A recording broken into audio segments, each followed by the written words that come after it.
Hey guys, welcome back for another video. My name's Jimmy. This is Living Sustainably.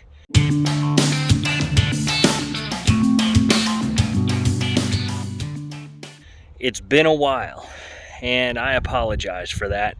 I have been taking care of my mother, and out of respect for her privacy, I have not posted anything in a while, have not been filming anything, but I'm back now.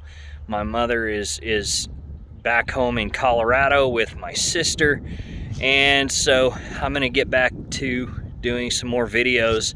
In the meantime, I wanted to kind of give you an update as to what I've been doing. As you see behind me here, this is what is going to be my future chicken coop. It is pallet construction. And I only bought a few things, like, a few 2x4s and some metal for the roof. And my mom actually bought that weather vane up there, so got the nice finishing touch for a chicken coop. And so it's still got some work to do. Let me take you over here. I'll show you what we've got going on. So basically, I did 4 pallets that are 48 by 40 inches, and they're off of the ground with cinder blocks. In here I put down a couple sheets of plywood for the floor, and I made this big door that I can swing open and clean it out every once in a while, change out their food and water, things like that. I do intend to put a smaller door in this area that will open up every day to let the chickens out and to put them back at night. In here I have the nest box that I still have to put dividers in, and as you can see the pallet wood construction, and I'll post pictures as well so you can see see the progress as it was being built.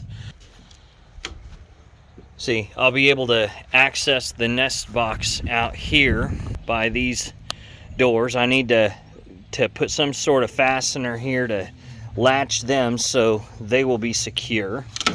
And I need to put the dividers in there so that way we have, there are multiple nest boxes. I believe I can fit about 5 nest boxes in there.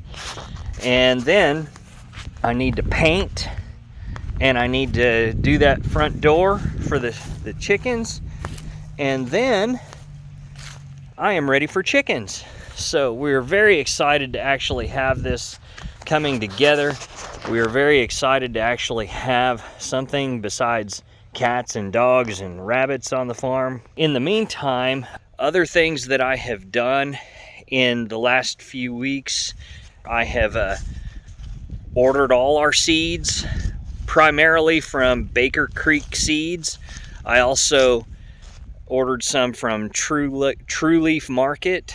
So I've got all our seeds for our gardens, and if you haven't done that yet, I strongly encourage you to do that. There were a lot of seeds that were already starting to be sold out, and with the way things are going, I'm sure you all know that we've got rough times ahead. So please make sure that you don't procrastinate in getting those seeds. It's only a few more weeks and we'll be getting seeds started. I have also ordered a few trees. I've got a couple of apple trees, a couple of peach trees, a couple of pecan trees, some, what else do I have? Some wild plum trees. And I went over to my cousin's, got me some cuttings off of his elderberry bushes, so I'm going to be getting those started pretty soon. Pretty excited about that. And then, aside from that, it's just been, trying to deal with this crazy weather that we have down here. But anyways, I just wanted to let you guys know what's going on. Again, I apologize for the long hiatus, but my mom, she's doing well, so just keep her in your prayers if you would. And I appreciate you guys. Please hit the subscribe button and like this video, and spread the word. let's build this channel together. So until next time, take care of yourselves and take care of each other. We'll catch you on the next one.